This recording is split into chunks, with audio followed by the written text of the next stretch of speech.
Greetings and welcome to Push Me Off a Cliff, the APUS history podcast where I help you review everything you need to know to ace your test. I know your time is precious, so let's get started right away.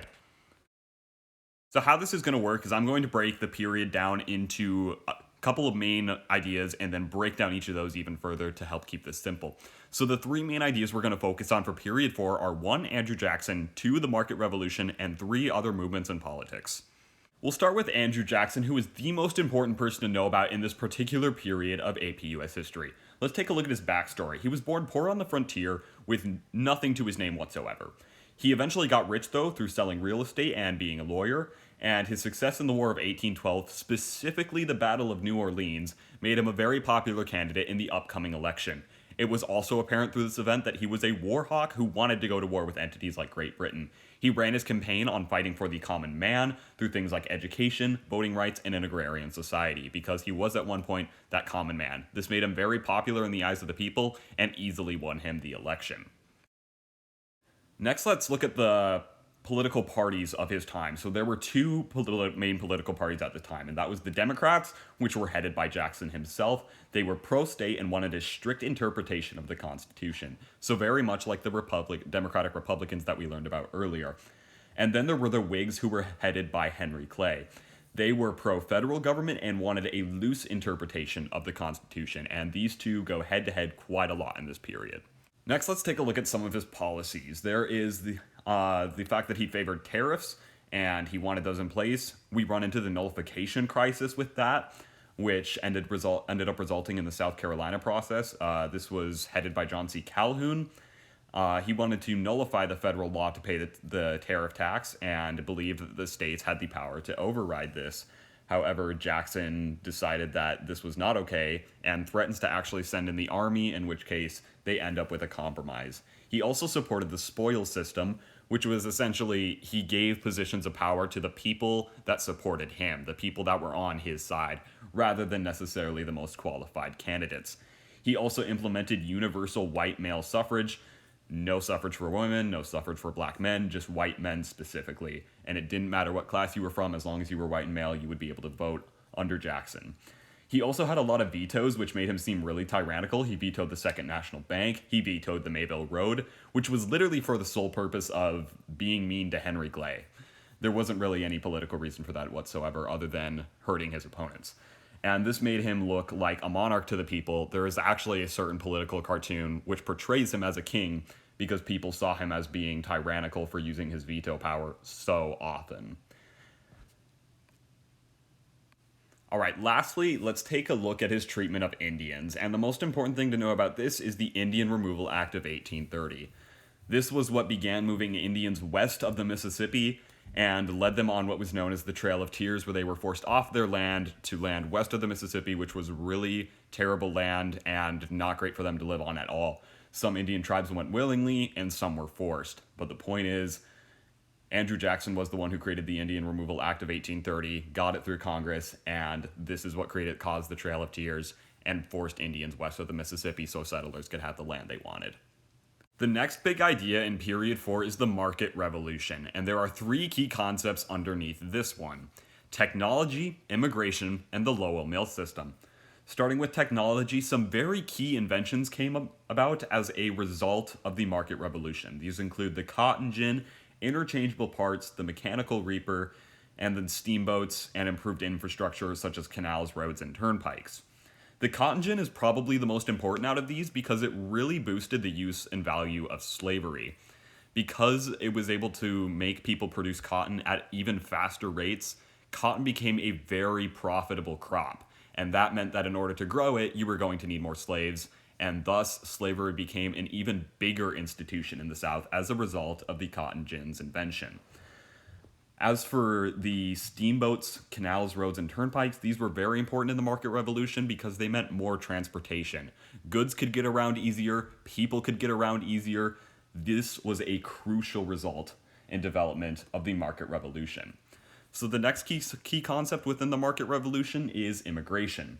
The important thing to know about immigration is that a lot of people were moving to the north of America specifically because of all the industry that was going on there. There were a lot of jobs, in that area.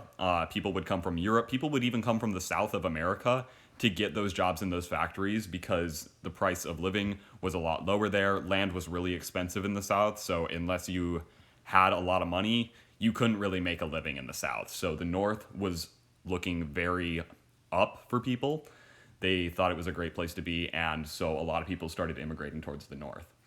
The next key concept within the market revolution is the Lowell mill system. And so, yeah, speaking of those jobs in the industrial North, you had the textile factories, and those often employed young women, and this was very important because it challenged gender roles and family structure because now women could go out and get jobs in the workforce rather than just staying at home and raising the kids, doing the cooking and cleaning and such. So that broke the gender roles of the time, and it also changed the family dynamic quite a bit because they weren't staying at home teaching the kids, cleaning the house. They were going out and working themselves.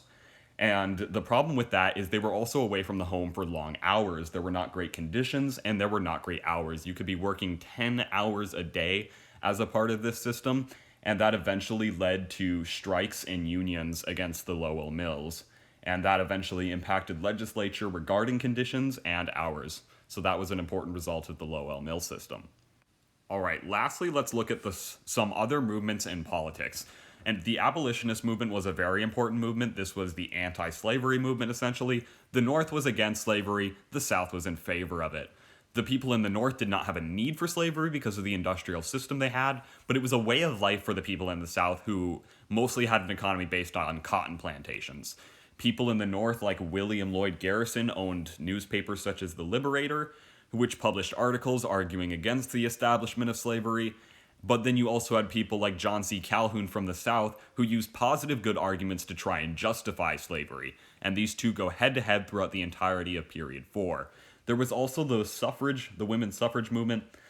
This was important, and it was led by Elizabeth Cady Stanton and Lucretia Mott, two very prominent speakers from wealthy families who had the ability to travel around America a lot. And the most important event in this movement was the Seneca Falls Convention, where both of these women spoke. Some other lesser-known movements are the temperance movement, which was about drinking less alcohol as they thought it was detrimental to humanity as a whole. Transcendentalism movement, which was led by Ralph Waldo Emerson and wanted to remove themselves from society in order to look at society as a whole and create a better society. There was the education movement, which was led by Horace Mann. Horace Mann wanted to make education up to about an 8th grade level mandatory for all white boys and girls. The prison reform movement was led by Dorothea Dix, and those were basically the other movements. All of these, from the abolitionist movement to the prison reform movement, were all influenced by the Second Great Awakening, and democratic ideals of life, liberty, and the pursuit of happiness.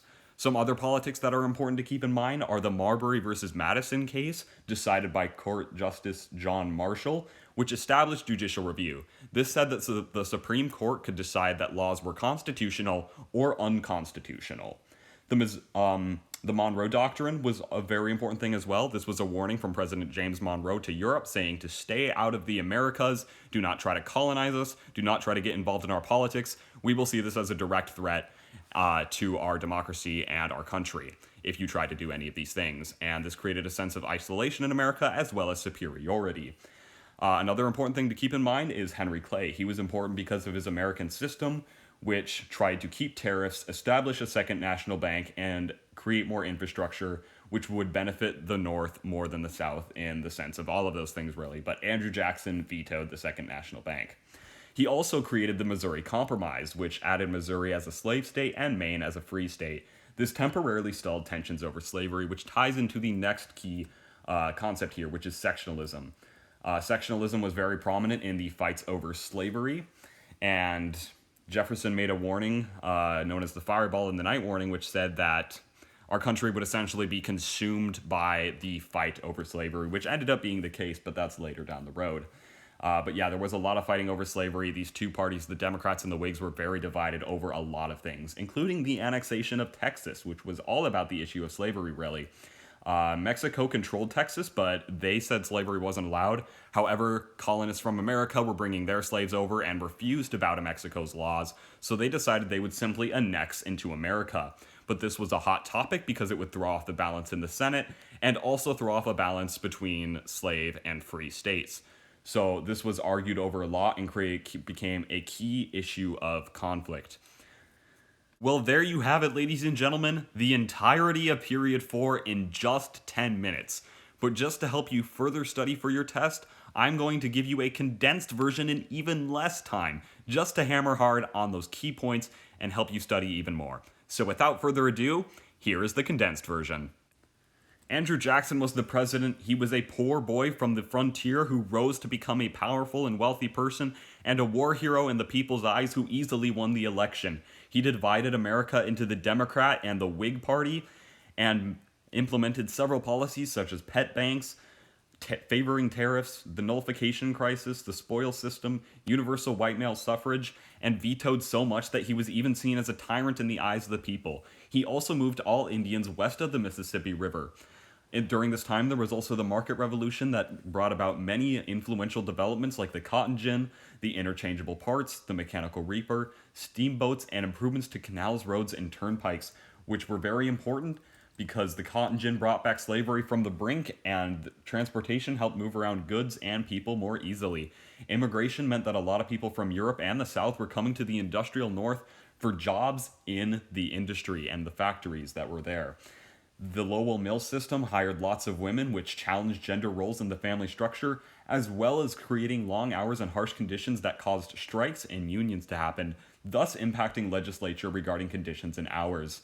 There were also several movements, like the anti-slavery movement, where the North and the South constantly clashed over the institution of slavery. There was the women's suffrage movement, where Elizabeth Cady Stanton and Lucretia Mott both fought against the oppression of women and tried to fight for their right to vote through things such as the Seneca Falls Convention. There was also the temperance movement, the transcendentalism movement, the education movement, and the prison reform movement.